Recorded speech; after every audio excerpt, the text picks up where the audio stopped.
Hello, everybody, and welcome to the Tuesday Night Music Show. We have the panel here as usual. One person on the panel we have in particular is Boston John, who is kind enough to bring us, as always, the record roundup. Boston John. Does he have a nickname? Kind of thirsty. Does he have a nickname? You're thirsty. Is he known as anything else besides Boston John? There's something else. I don't know. I think Howie might Starts with an R? This one. Street cat or something? Does it go? Something along that line? Or I don't know what you're talking about. Avenue Ferrets. What'd somebody say? The road dog. Yeah, there you go. Thank you. Yes. All right. Oh, you just want a drink. That's all. That's it. Yeah. Tuesday. What else is there to do? This is not Monday. It's Tuesday. But before we go to our album, Brian, Let's say hi to everybody. is there anyone else you want to say hi to? Not really. No. You don't want to mention anything? Okay, fine. Jeez, with this look at you. Here. No. In Temecula, California, we have Eric here from New Hampshire. We have Matt from Georgia and Howie from New Jersey. And as always, this show is brought to you by DJEventPlanner.com, www.djeventplanner.com. There we go. Now, can we It's all about please do the record structure. roundup? It's all Can about we please structure. do the record roundup? We can please do the record roundup. What took you so long? It's the Hey, Peanut Gallery. the peanut gallery is here tonight. Helping me out, yeah. Yes.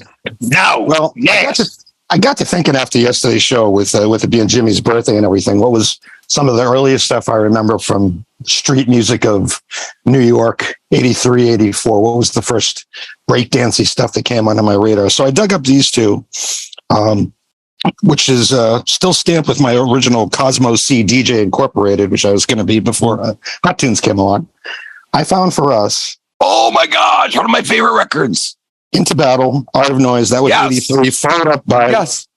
the Art of Noise, just so you could get both versions of Beatbox. Yes. Diversion 1 and Diversion 2. I'm a Diversion 2 guy. They're both good. I'm a Diversion 2 guy. I like it when they jump right into the horn steps right after the first chorus. And speaking Right of horn, after the first- Trevor Horn. This is Trevor Horn's Trevor baby Horn. out of Britain.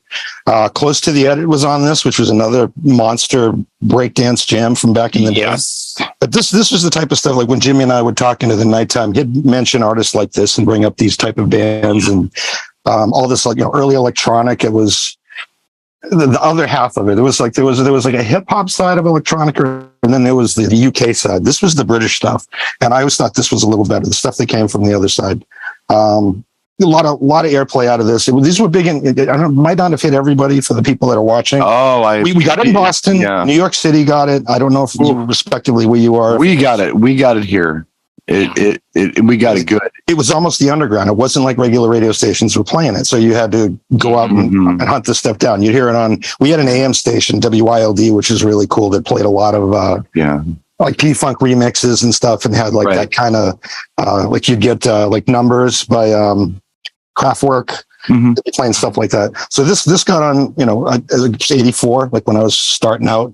And this was probably one of the first records I ever bought myself, saying I need something that it's going to make people spin around. Oh, Into Battle. That is so cool that you have that on record.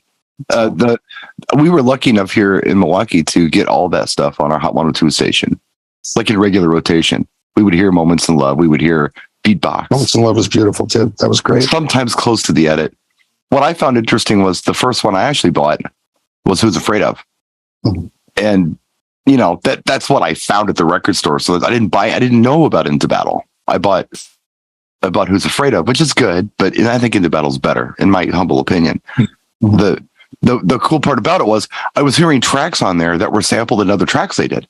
Yep. Like the one that comes to mind was Moments in Love. There's that break at the towards the end of it where they're going now. I'm like, what is that?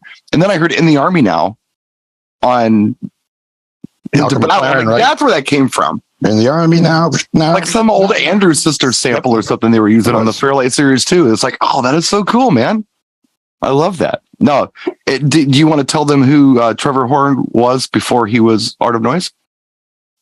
I got him in production from all through the 80s, because once this was kind of like his pet project, but he was in the studio doing But why is he? What's he most famous for? He's most Dire Straits. He was Dire Straits '85. He was but he was also Buggles. The Buggles. Yeah, the very first song ever played on MTV with Video Killed the Radio Killed. That was Trevor Horn. Yeah. I don't know if he had anything for the label. He was the lead singer of Yes on Lonely Heart, owner of a Lonely Heart. That album. No, he wasn't. No, he wasn't. That was Andrew. Whatever. No, Trevor Horn. Wonderful. Trevor Horn was not the lead singer on Owner of a Lonely Heart. He was on the board. He wasn't singing, I don't think. No, the story is that I heard, and I never confirmed it, but I'd heard the story through people who were CMI freaks, was that the Into Battle and Who's Afraid Of album were outtakes from the Yes 90125 session. That's what I heard. Like they were playing around with the Fairlight. They came up with all these things, and some of it just wasn't usable for a Yes Rock album. So Trevor did the Art of Noise project with the outtakes. I thought that was interesting. That is interesting. Now, if you go back and listen to it, you'll start hearing and be like, "Oh yeah, like those horn stabs and Owner of a Lonely Heart and stuff and all that." There was another cat that was very involved in that. And his name eludes me. Let me correct myself. Produced by Trevor Horn, singer was Trevor Rabin. That's where the guy who sang Roundabout and everything else that Yes does. Yeah. Right. Well, the original was John Anderson. John Anderson sang Owner of a Lonely Heart, didn't he? Yes. No, Trevor Rabin did. Are you sure? No, I don't know about that. I'm looking at the Wikipedia on it. I've heard the song. I thought John Anderson sang everything. Yes. I thought John Anderson sang all that stuff. Yeah, not the swinging John Anderson, the Yes John Anderson. No, yeah, let me get back to you on that one. I just remember Trevor Horn being involved in Yes. Yeah, well, that whole thing was all like, oh. That was all Fairlight Series 2 see my jam sessions. And of course he was involved somehow, but yeah, that was, yeah. I don't know. Yeah, because John Anderson's singing on the Rock and Roll Hall of Fame induction, and it sounded just like the album. Yeah, I was wrong again. Sung by John Anderson. So that's 2 strikes. Not the guy who did Swingin', different John Anderson. Right, different John Anderson. Not Eating Chocolate Pie, John Anderson. But guitarist Trevor Rabin, who also used to work with Trevor Horn, he was the guitarist that replaced, not Chris Squire, he was still with him, the bass player, Steve Howe. Because Steve Howe had gone to Asia. The band. He wasn't on Owner of a Lonely Heart. But yeah, John's right, man. Into Battle with Art of Noise. If you're not familiar with that album, if any of you in this room don't even want to admit that you're not familiar with that album, but you're not, get it. Worth listening to it. It's dope. It's some of my favorite stuff. Like when I heard that, and it's a Who's Afraid Of album, but Into Battle's better. But when I heard that stuff, I'd never heard anything like that in my life. You tell me when the last time you heard something on the radio or otherwise. Well, did you go see Breakin' in the movie theater?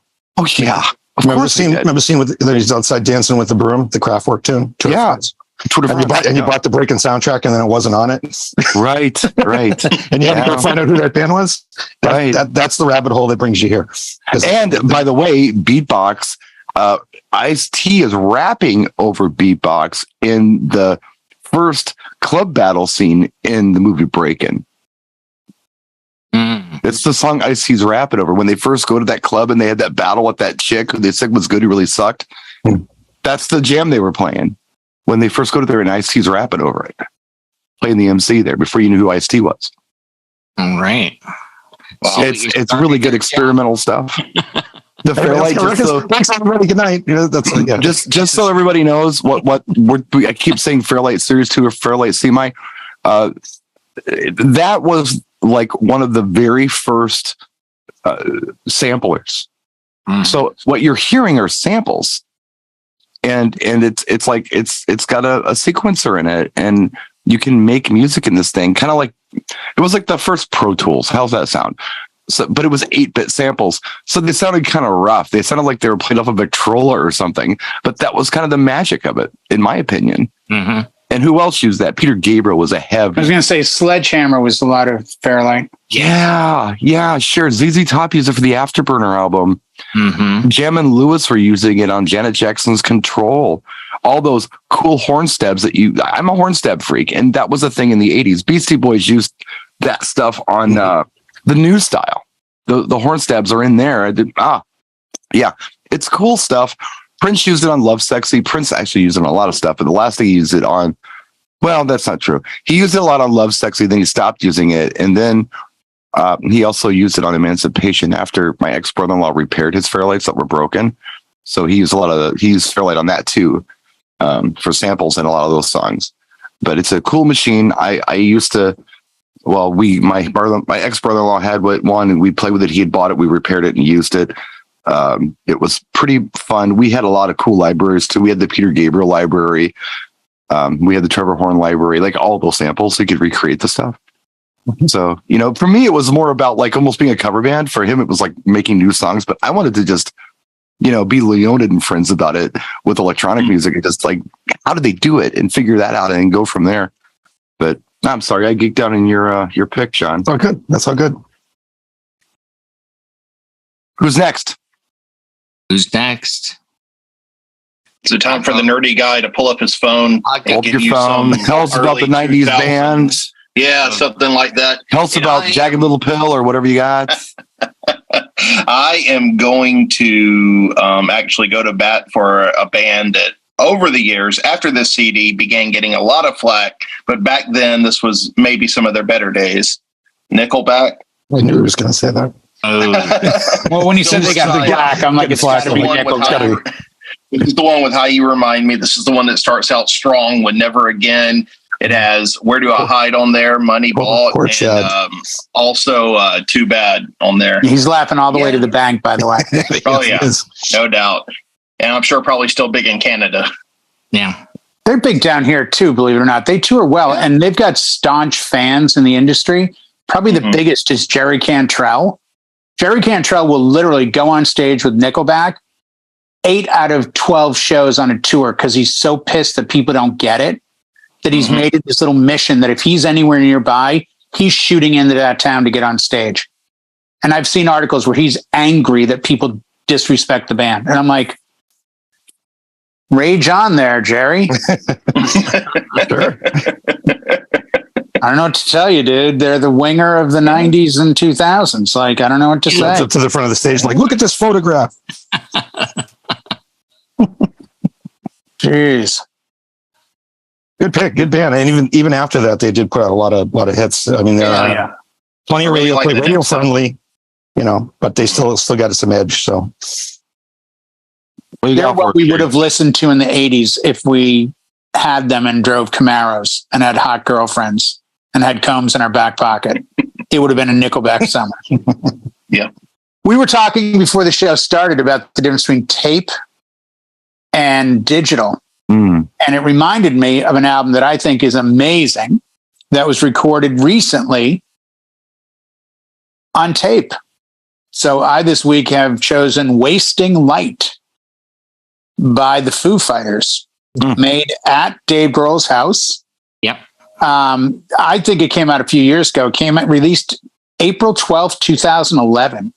Oh, wow. Doesn't seem that long ago, but a solid album. Butch Vig at the console, who was a member, the drummer of Garbage, has done a lot of production and probably most famously produced a small little indie album called Nevermind by a smaller band called Nirvana. And this was actually, there's a track on this where Chris Novoselic plays bass. So you've got Pat Smear, Dave Grohl, Chris Novoselic playing together for the first time since the band broke up or stopped. More importantly, it's the first time that Dave and Chris were ever in a room with Butch Vig since they recorded Nevermind in LA. So it's a solid album. The big hits off it, Rope. Probably Walk. Dear Rosemary, I Should Have Known, I think, is one of the best songs on there. I think one of their strongest. If you don't think Dave Grohl can write, listen to These Days. Just pull up the lyrics sometime of These Days. Dave Grohl deserved an award just for that song. I mean, amazing track. And really well done. And I mean, done with a smile. and they don't take themselves too seriously. And, it's a great album. They brought in, I believe, Frank Black to do some backup vocals. It's the thing about Grohl and the Foo Fighters is they're very quick to pay respect to people. If you don't believe me, go on YouTube and look up Foo Fighters and Rick Astley. Yeah, I've seen that. Yeah, they've brought Rick out a few times, and it's funny. Well, I was telling Stevie the other day that, oddly enough, I was watching this interview with Andy Summers from the Police. Yep. The other day. I didn't finish the whole thing because I had to get to bed. But something that he said that really kind of stuck with me was, he said, James Brown is dead. So now the hardest working man in show business is Dave Grohl. He works with everyone. He takes his time. He does long shows. He really goes out of his way to, bring it. They just played Glastonbury under the name The Churnups. Like they had this huge logo called The Churnups. So there's this crowd of like 50,000. And, they were smart enough to do it between two big bands. It wasn't like they were only going to get 10 people. They had a full on packed main stage. And I think there was a little bit of a rumor that it was Foo Fighters. And all of a sudden they kept putting up the logo. They had the weird analog, like synth music come out. And then out walks Dave Grohl and the crowd went that crazy. It was nuts, but they give a good show and they appreciate the audience. And a lot of bands have lost that touch with the crowd. And like you say about Dave, he'll go tour with, Stones of the, Queens of the Stone Age as their drummer, or Stones of the Queen Age. That's an even better band. Right. That's really I've seen them. I may be their only fan. He's the only one that had seen them. He's going to be that guy who is going to be like the new Paul Schaefer, who's at every award show, who's supporting every jam band on the award show. Yeah, but you know what? Rock and Roll Hall of Fame or whatever. There's a part of an interview with him and he goes, we started getting some traction after this album. And I noticed every time there was a show, it'd be us. And we were becoming like, at the time, it would be like Britney Spears, Christina Aguilera, the Foo Fighters, Missy Elliott, and this one. He's like, I just figured we suddenly became like the rock act that they had to throw in, whether they wanted it or not. He goes, and I didn't really care. So we just kept showing up everywhere. The 13th donut, we're just in the bag, Yeah. Okay, we'll be there. Nobody asked for us, but we're going to be there anyway. But he's done stuff. I mean, he's a huge old school metal fan, and he had an iRobot project. And he brought back, Voivod, he brought back Venom, he brought in Lemmy, he did a Christmas track with Lemmy. Like he'll play, if you contacted him and had the right song and said, hey, Dave, I'd really like some help writing this and I'd like you to play drums in it.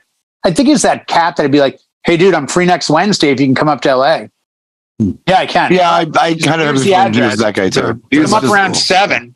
Yeah, and I'll meet you at the studio, and he'd be there. No pomp and circumstance. He drives. He's your friend if you want to be his friend. He's your friend if you're in the business. I'm thinking he's that dude. He just seems like that dude. Yeah, he seems like he'd return every single phone call. Oh, and by the way, you guys may not know this because it's really publicized locally, but he just did a homeless shelter.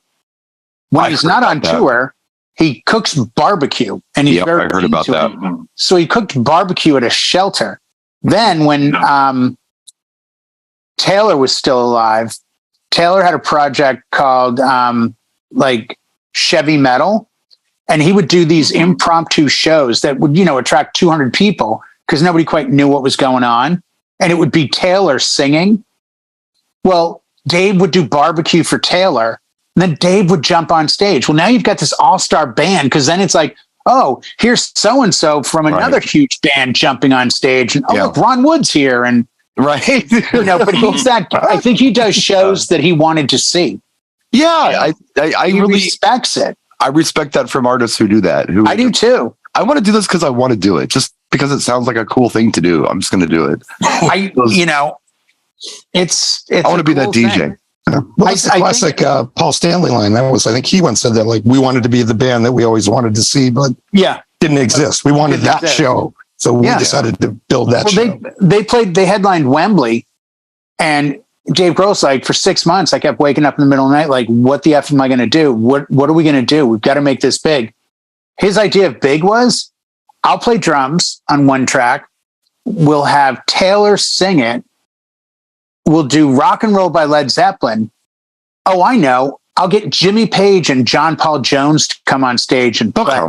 Yeah, like if you're going to see the Foo Fighters and you end up with half of Zeppelin, really 3/4 of Zeppelin on stage, get your money's worth. Sort of a money's worth. Yeah, you're not going home bitching like I paid $100 for this.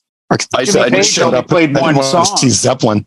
I mentioned last night that the Foo Fighters are playing right down the road here on Saturday. Oh, that'll mayhem. And the kids are going for Harley's 120th anniversary here in Milwaukee. So it's Joan Jett and the Blackhearts with Foo Fighters. That'll be huge. And I was telling Stevie the other day, I said, you never know who else you're going to see on stage. Oh, they always bring somebody up. I said, you've seen Paul McCartney. You're 25 years old and you've seen Paul McCartney twice. Yeah. It wouldn't blow my mind if you saw him a third time on Saturday. No. It just wouldn't. Well, where was the show that he jumped up?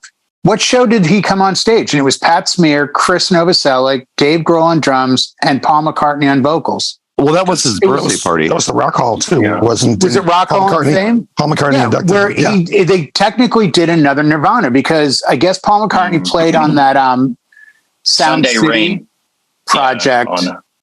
And there's video of it. If you watch the documentary about the whole famous Neve board. Smear is such an unfortunate name, by the way. I'm sorry. Oh, he did it on purpose. Oh, yeah. He was a member of the Germs. He was him and Darby Crash. And I think it's probably one of the best punk guitar names you could ever have. Let's be honest. Probably. Jello Biafra and Pat Smear. Those are at the top of my list. Wendy O. Williams is a little bit distant third. No, but well, yeah, quite. Yeah. Lux Interior from the Cramps. That's a damn good name. One of the guitarists in like something Bouvet is one of the guitarists from Plasmatics. Oh, Bouvet. I mean, again, that's names. Vaguely familiar. That's like Wayback Machine for me. I can't remember weird, but I always thought Buck Cherry was pretty clever too. That play on Chuck Berry. Yeah. There's a DJ. This had to take him years to come up with, and I saw him. He's actually good. So don't send John Young at discjockeynews.com hate mail. Slid the address in, didn't I?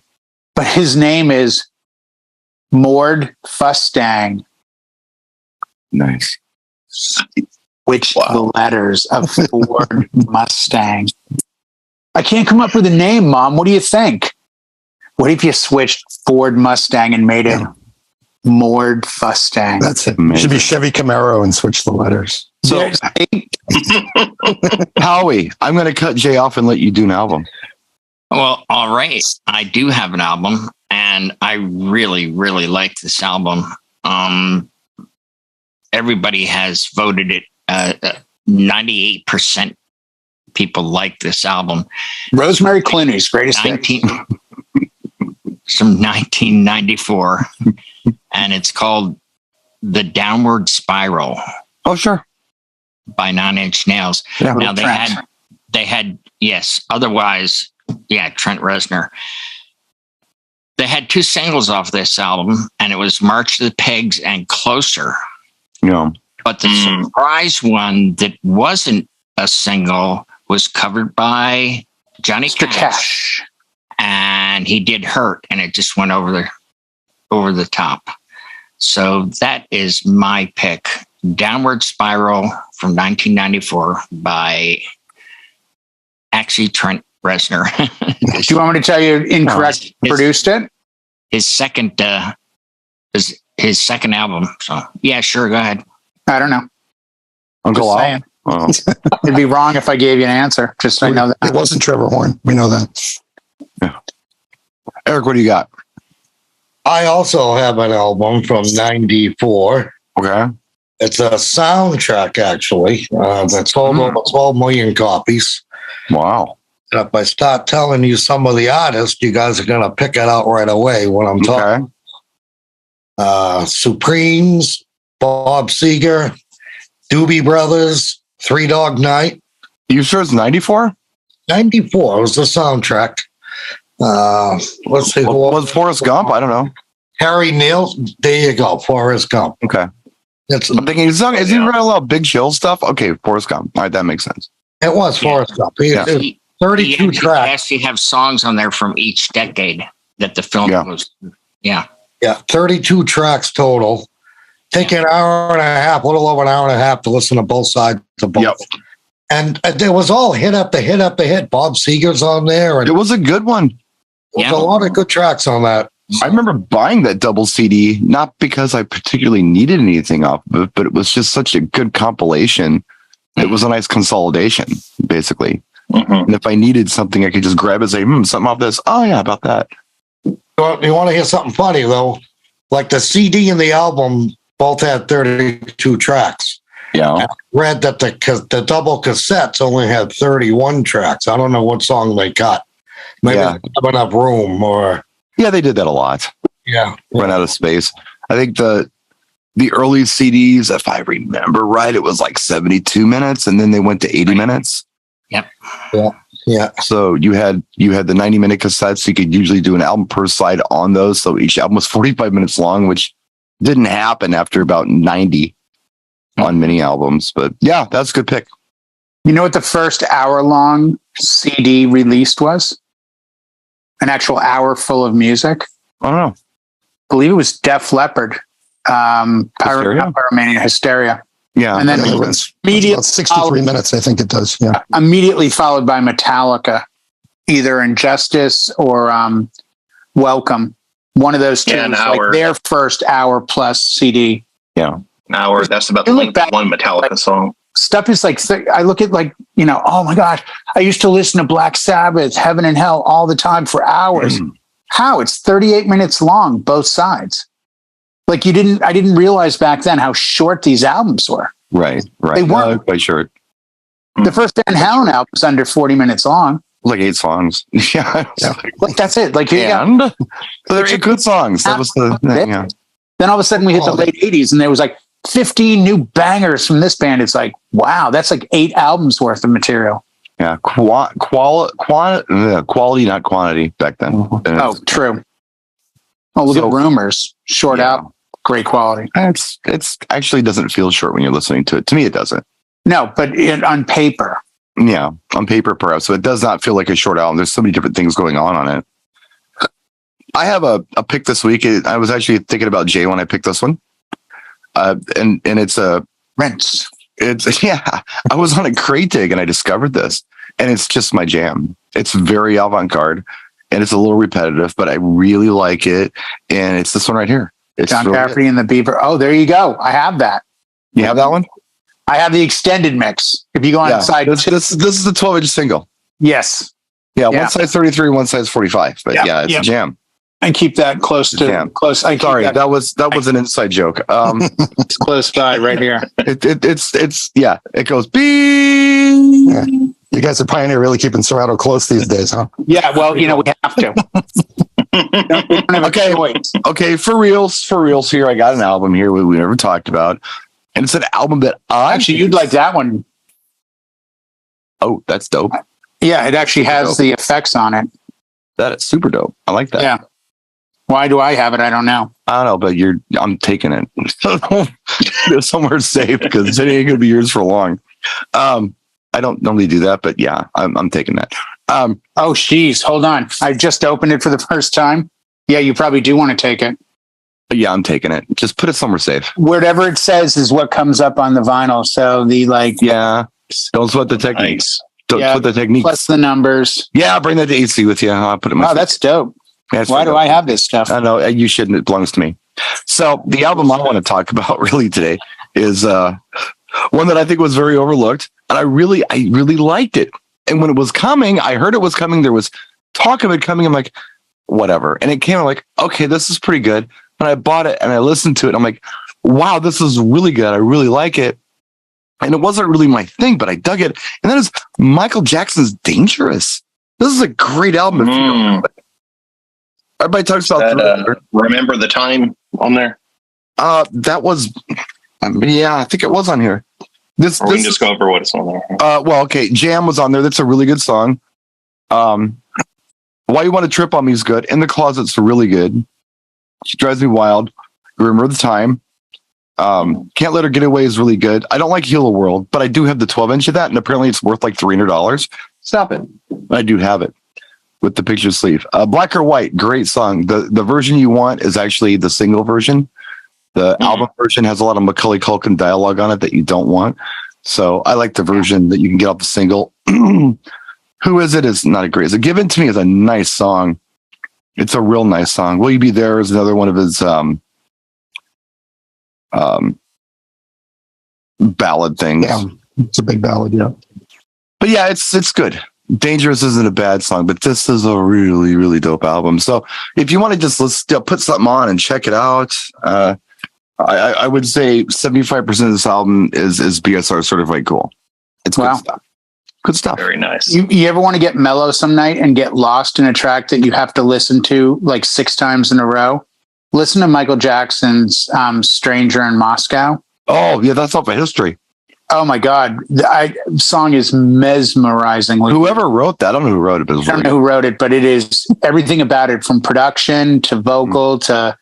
That song is absolutely world class. It's got the best bridges. Oh, love that. It really is good. There's a lot of good songs off of History. I'll literally walk around. It'll be on repeat. And just you hear that rain falling in the beginning. It's like you just talk about ASMR-ish type stuff. If you've never heard it, listen to Stranger in Moscow.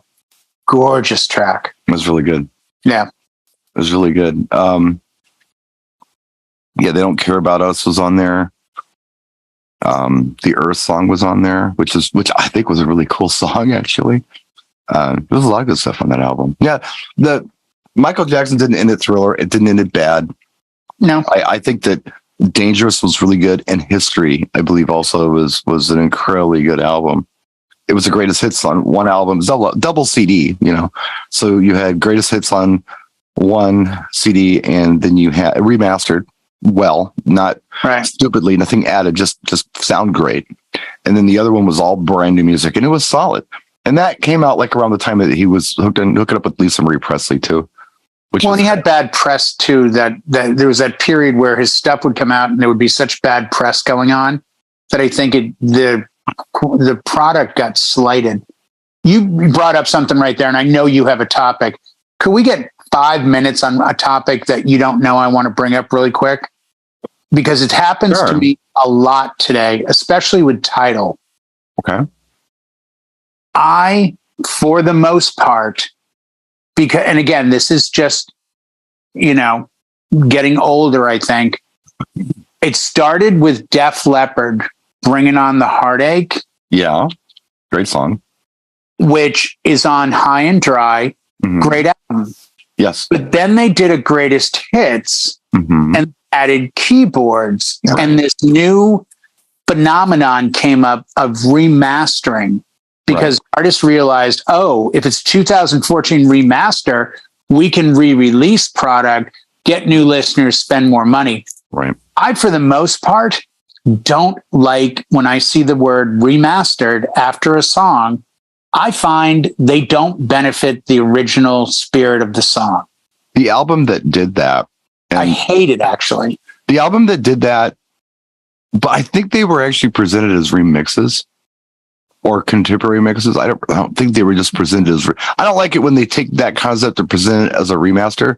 If they present it as a remix or a version, that's different. Right. But if they present it as a remaster with added instruments, I don't dig it. No, I hate. And they normally either cut it a little bit or they try to make up for a mistake that you fell in love with. Right. Every time I see this remaster crap, we remastered it. All I want them to do when they levels, do that. No. I want the original that I know has a silent point or has this, or after the bridge you do this. No. We got rid of that because people didn't like. No, I like the only thing I want you to do is bring the gain up and eliminate the tape hiss. And that's fine. I'm fine with that. But it's like if you really want to lose your friggin' mind, go search like YouTube or Apple Music or whatever service you want. Look up Here I Go Again by Whitesnake. There's like 30 radio edition. Yeah. They're terrible. Yeah. They're absolutely hideous. Just give me I can't even find the original because it's a remaster. Now Foreigner is remastering. And what they're actually doing is they're letting the new guy sing. It's like, no, I want Lou Gramm. But they can get away with it by saying a remaster. Because Mick Jones re-recorded. That's different. Re-recorded is different than remastered. Right. But there are ones that are said as a remaster. And I'm like, that's not Lou Gramm. I was there. I bought Double Vision. Yeah, I don't like that either. 77, 78. I heard it. This isn't the same guy singing. Stop making, if you want to reinterpret an album, I would love if a band said, hey, everybody, we did this album 25 years ago, and we'd like to re-record it as a reinterpretation. We've changed the versions a little bit live. We'd just like to put this out as a throwback to our fans. Have at it, and I'll be the first in line to listen to it. No, I understand your frustration. Stop remastering everything. Well, Led Zeppelin did their Jimmy Page remastered their entire catalog back in the 80s when the band was gone. Late 80s, because my girlfriend's sister bought like this 4 CD set of Led Zeppelin, and it was the remastering by Jimmy Page. So everyone went, ooh, this is going to be great. And he started screwing with stuff. Stop it. I want what I want. I think that, it's almost like it should come with a warning if it's like been changed that much. But yeah, when I think of a remaster, I like to think, remember those master editions you used to get of records? You could get the record, then you get the master copy of it.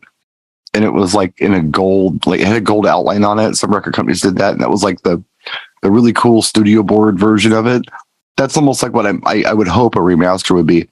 I think when Madonna's Immaculate Collection came out, it was like a greatest hits. And a lot of it was screwed with, but I think we knew that. They were like Shemp Pettibone remixes. Right. And then there were like 2 new tracks on there that were good.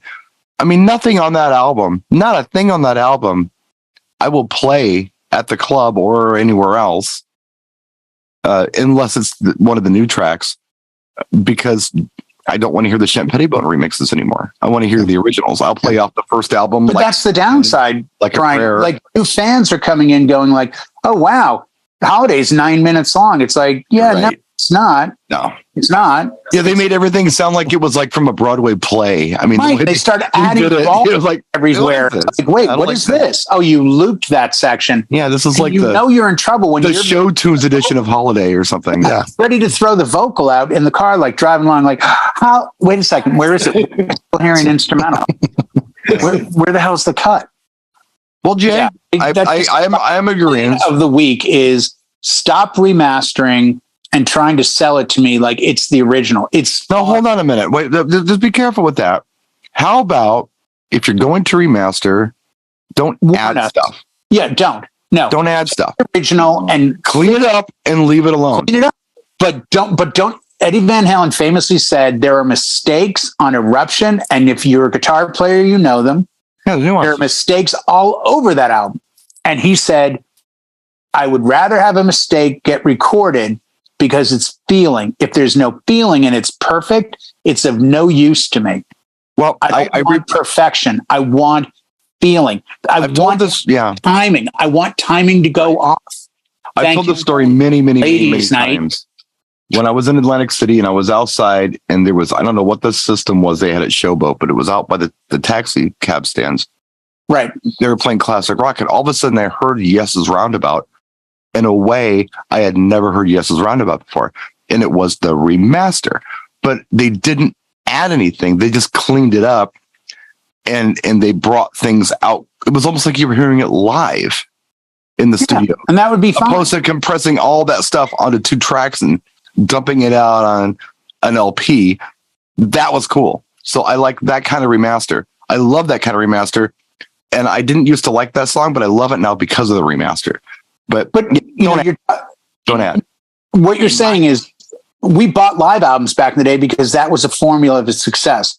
Band would put out 2 or 3 albums, maybe a live, 2, 3, 4 live. So you could count on it, and you bought live. You wanted, Aerosmith live bootleg. You wanted Thin Lizzy live and Dangerous. You wanted Live After Death by Iron Maiden because you were getting the concert experience. So the songs would be a little bit different, and they might even have some cool audience sounds and you could feel like you were at the show. Mm-hmm. Hey, I think bands put out live albums anymore. I could look at John Mayer's catalog. I don't know if he's even done a live album because we don't live in those times anymore. But it's sort of like that era where now they're like, oh yeah, Kiss didn't play on live or, a live 1 or 2. We actually had, shut up. I don't want to hear that. Leave me in my past of enjoying an album. And that's where the remastering and everything screws it up. Damn it. If I may interject, I think somebody that did it correctly was the Beatles box set. They had the mono versions, and then they had the other, the stereo versions. Yeah. And then their later albums, they did what Brian said was they got rid of the hiss. They didn't change anything. You're talking about the leather boxes, right? There was a $200 box set. I have it. I have the singles one. I have it. Everything they ever did. They're a CD and they're gold, and they have, I don't know how many CDs I remember, but I believe they're singles. I think and they have a mono single and a stereo single of each one of them. Yes. Yeah, I have that set. But I know they also, like Howie says, they put out a box set that was just done in mono the way the originals were done. It was mono and stereo. No, it was both on it? Mono and they had the stereo version. They were two separate CDs. One CD actually said stereo and the other one actually said mono, just like they did in the stores back then. And they were separate. So they had I have two copies of, what's that one song? P.S. I Love You. They had there were two of that, a stereo and a mono, but they were on separate discs and separate sleeves that with the artwork. This is stereo, this is mono. Okay. Yeah. And if you've ever, and the reason I've always played in mono at every one of my gigs and set everything from the mixing board to the software in mono was because I did a wedding years ago when I didn't do that and everything was set in stereo. And I had a speaker on either side of the dance floor, and the bride and groom danced to a Beatles song for their first dance. And they thought it was instrumental on one side. All of a sudden, there was nothing coming out of this speaker, and I panicked. Yeah. And it was all coming out of that speaker, and then it would switch, and I would just hear background vocal, and I'm like, what in the hell is this? And it's so are you trying to say that you're not going to get on board with the new Pioneer quadraphonic mixer? Oh, please. Can you imagine Jay with quadraphonic sound? He'd lose his mind. That'd be hilarious. Does anybody remember quadraphonic here? Howie does. I think I have a Doors record that's recorded in quadraphonic. I never had anything I could play it on. Quadraphonic sound. Yeah. For those of you who don't know what quadraphonic is, it's a 4-speaker system. You're supposed to place them around the room. And on a 4-piece band, each instrument or member would be in an individual speaker. Like you're surrounded by the band. Your drums out of one speaker, guitar out of another speaker, singing out of another speaker, and a bass out of another. That's quad. I had the phase linear preamp. And the preamp, and it had a little joystick. And you really could. You put speakers in every corner, and you could make it go around like that. And my Uncle Dave had a quad system. Yeah. Pink Floyd did that at the Dark Side of the Moon tour. Oh, but it was so expensive, but when they did those whooshing sounds, it would go around and you'd be like, where am I? But unfortunately, it was a format that the average consumer could not afford because they would have to buy 2 amplifiers. It didn't take off, Howie. What years do we figure quad was? That was right around 70, right? Was it late 60s or was it 70? No. It was mid to late 70s because it was really okay. Yeah, because Dark Side of the Moon came out in 73, 74. Yeah, something like that. Who's Quadrophenia? Right around the same. And you had, the Who did Quadrophenia, and it sounded great. But the average consumer could not afford to buy 2 amplifiers and 2 extra speakers. And that's my Uncle Dave's quad system was like a console system, like an all-in-one, with the 8-track and the record player on top. Had the 4 speakers, had the joystick, and I remember it had little lights all around the joystick. So you could the volume you could adjust for each one of them, according to what the joystick was. You dial it in. Yeah, well, I just can't see Jay getting on board with quadraphonic. He would ADHD out huge. Well, have you guys heard Dolby Atmos? Yeah, I was thinking that sounded like a predecessor to that, or Apple calls it spatial audio. And we've had talks about that because, and the biggest thing holding it back is the recording. Like, you can't just magically, unless you get a processor, you can't magically make the sound do. Like, if you haven't enjoyed this, put on earbuds or headphones, go over to YouTube and look up 4D audio or 4K audio and close your eyes and hit play. And I'll give you 20 seconds before you got to open your eyes because you are tripping that there's stuff going on where it's because it literally splits it into 4 areas of your head. Oh. And it's crazy. But we've had Rose was doing that for a minute for their headphones. Yeah, we've had this talk with people years ago where we would be in Miami or LA or Vegas or wherever, and somebody would come to us as a company and say, we have this new technology, check it out. And it was a close your eyes in a room thing. Yeah. And it's like, oh, wow. But anything's possible, but it's a matter of getting the gear. John, I mean, you more than anyone, maybe, or maybe Howie, Bose is a Boston-based company. I had friends that had a lot of money in high school. They had Bose in their rooms. They had like the 901 system where everything was angled inside the actual speaker. No. You'd have to move rooms around. You'd have to move the bed, the desk, the bureau. But when it was running well, you could stand anywhere in that room and it sounded amazing. Yeah. But it's back like then we had bands that used the 901s as PA speakers. Wow. Really? Yeah, and they were Those very successful because they were so small and easy to carry. Those are big money these days on the resale market. I would think so. Yeah, they do. They made a 901 series for musicians to play out with. Yeah, I was you had Bose, you had Boston Acoustics. Yeah, you had Meyer. Who had Clipped Heresies in his room as a teenager. Which Clips Heresies, the Heresies, yeah. Yeah. Oh, you were rich. 901 actually my brother, no, 9 speakers in it. 9. Yeah, the 901 had 9, but they were all angled. But so, you couldn't just put it in the middle and be like, it sounds good. You had to maneuver it.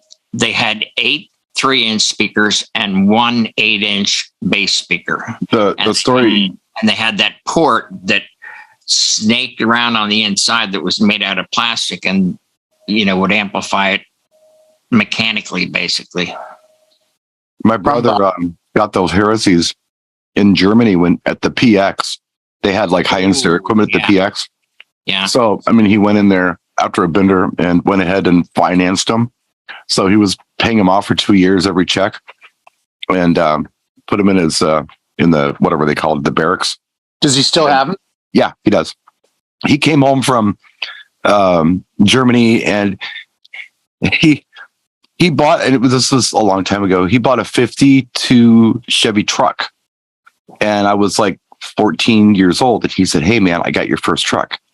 So when you come down here, drive it, check it out. We're going to get it towed back for you. I was all excited. I was going to have this rust-free 52 Chevy truck for my first car.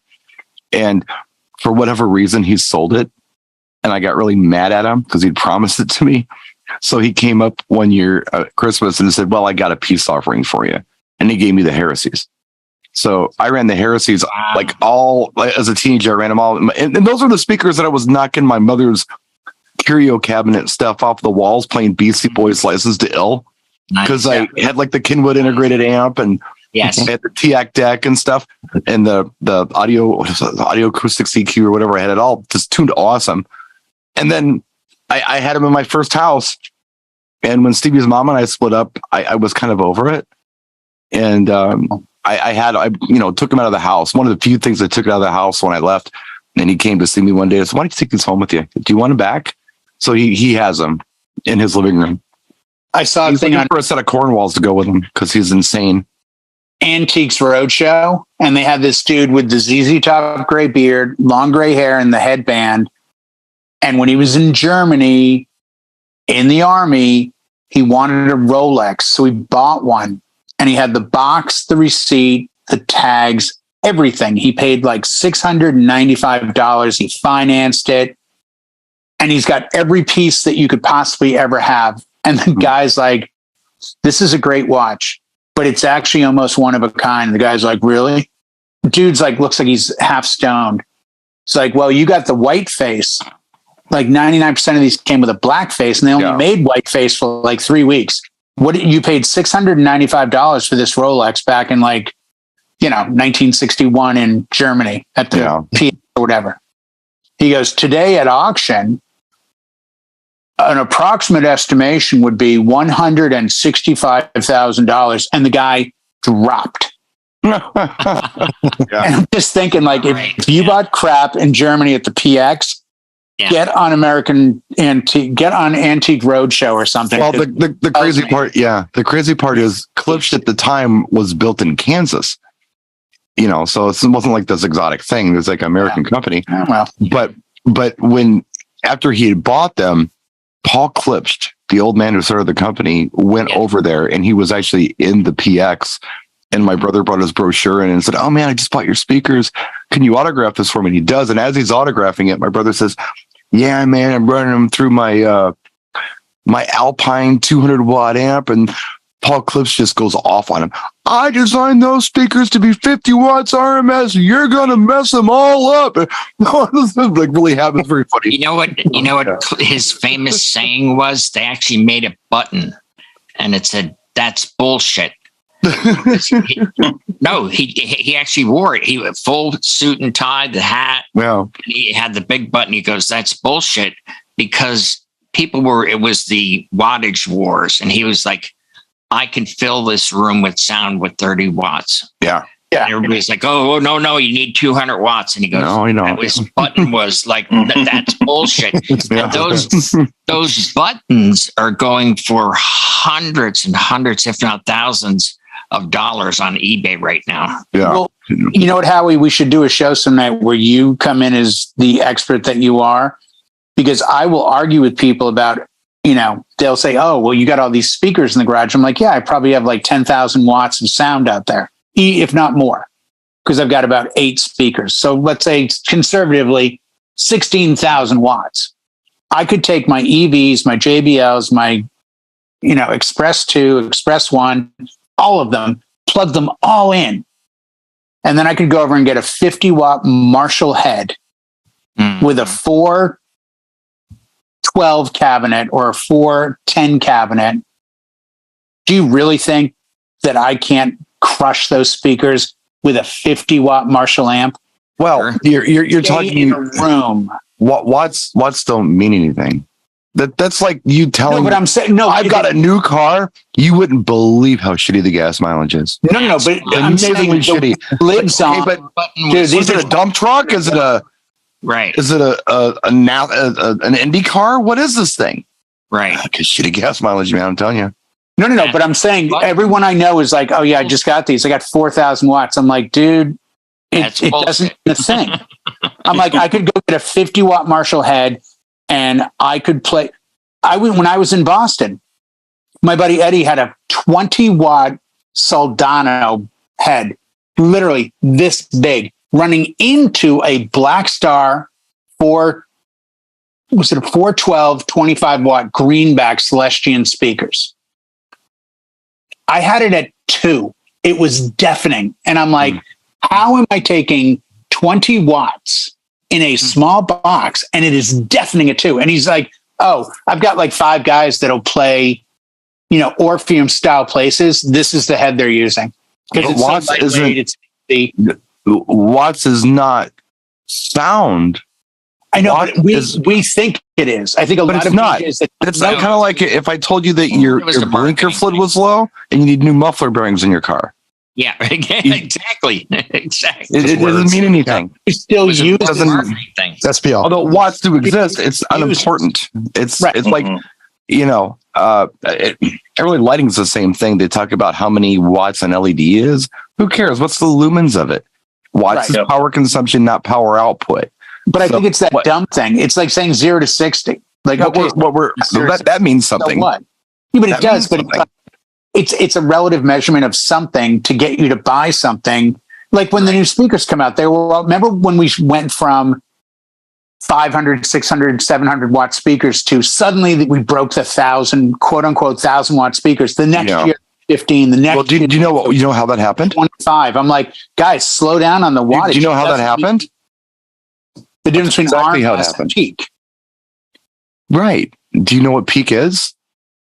For a millionth of 1 second, you might be able to get away with using this much power with this speaker without frying it. Without catching it on fire. And do you also know that that's only a theoretical number? Right. So it's actually it's not even based on reality. No. Not even kind of. No. My PV Impulse 200 sounds big and impressive. 150 watts. My PV Impulse 200, if I played a different song than my two JBL PRX that are rated at 2,000 watts, that PV was 10 times louder than the two JBLs. My favorite thing to say to people, it was genuinely 450 watts. They'll come into the shop. I'm back to running a Maui 5 Go in the shop right now because I've got the A8s or whatever they are out on rental. So when people come into the garage and I'm listening to, oh, that's a really cool speaker. It's like, yeah, thanks. How many watts is it? I'm like, I don't know, and who cares? Do you like how it sounds or not? Is it loud? Yeah, it's loud. Say, I got asked to turn down my DAS 15As, my first powered speakers that I bought in 1998. Do you know what the back of it said they were? 150 watts, 50 to the tweeter, 100 to the sub. That's probably accurate. Rated 150 watts. Yeah, it still doesn't matter. It doesn't matter. I still only power consumption, not power output. Down a little bit. Just turn this down. It's a little loud with two speakers rated at 150 a side. So when I got into the thousands, my Yamahas I used for 5 years, I think those were rated at 350 and they were louder than the DAS. Then I get my first JBLs and they're like, these are 1,500 or 2,000 watts a side. I'm like, oh, wow. And my first gig, I had them both turned to 10. I'm like, okay, obviously this is a joke because I'm expecting these to be 10 times louder than the last speaker or 5 times louder. Mm-hmm. And I realized right then and there, okay, this 2,000 isn't a real number. You know what this reminds me of a little bit? This reminds me of like telling people like, that Pluto isn't a planet. They're like, what do you mean? It's a star. It's not a planet. Well, no, it's not big enough to be classified as a planet. It does what a planet does, but it's too small. And there are like hundreds of these in our solar system. So it's not unique. This is one we found. So, well, it used to be a planet. Well, some people thought it was, but actually it's not. It's not. But they still want to say that there's 9 planets, but there's like 8. Ask Neil deGrasse Tyson. I go with what, ask him. He'll tell you. He says I go with. Neil tell you. I'm Neil deGrasse. Star Talk. He's going to point to the pen. Yeah, he is. He is. I think we're at time. And it was a weird show, and we didn't really have a topic, but that's okay. That's what hanging out is like here. But I think our audience now knows if you really want to do a good wedding, you need a 50-watt Marshall head, and you're fine. Tonight's takeaway. Yeah. And if you want to have a good show on a Tuesday night, you bring in a bunch of DJs with some kind of weird psychosis who just talk a lot, and it makes it interesting. I think it does. Oh, look, everybody took offense to that. They got quiet. Look at that. No, talking about me. Maybe not. I don't know. We'll see you next week. Thanks for